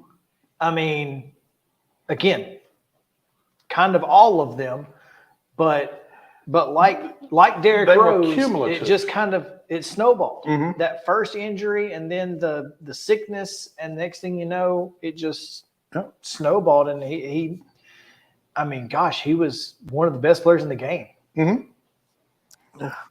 My number 4. Speaking of former Raider running backs, Napoleon McCollum did so much damage to his knee with that injury that they thought he was going to lose his leg. I mean, it even tore blood vessels, I think. Yeah, that's my number 4. Solid number 4. I am a toss-up now, and this one kind of just came into my mind, but I'm going to have to go Alex Smith.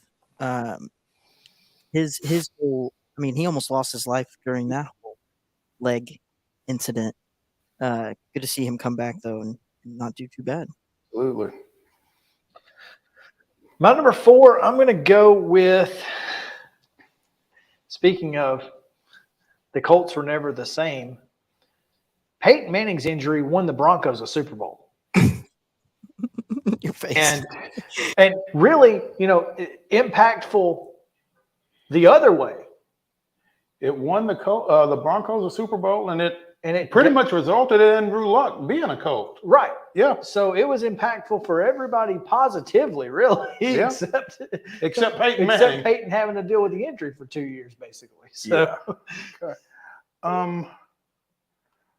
My number 5 is Darryl Stingley.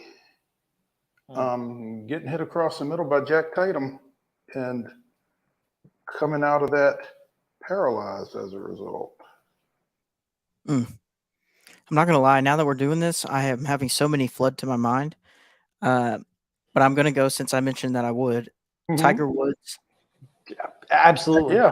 I think, and I was actually having this discussion with someone over the weekend about how they said that Novak Djokovic was the greatest individual sport athlete of all time, and mentioned that he'd been to he played in 72 majors and been in the finals in half of them, which is insane. That is. Yeah. Insane.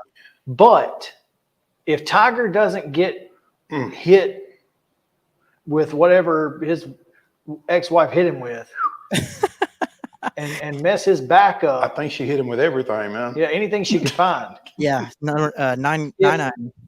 If she doesn't do that, he has the majors record by 10. Not that we're blaming Mrs. Woods. No, but that's underlying conditions as well. Well, I'm just saying, I don't want to.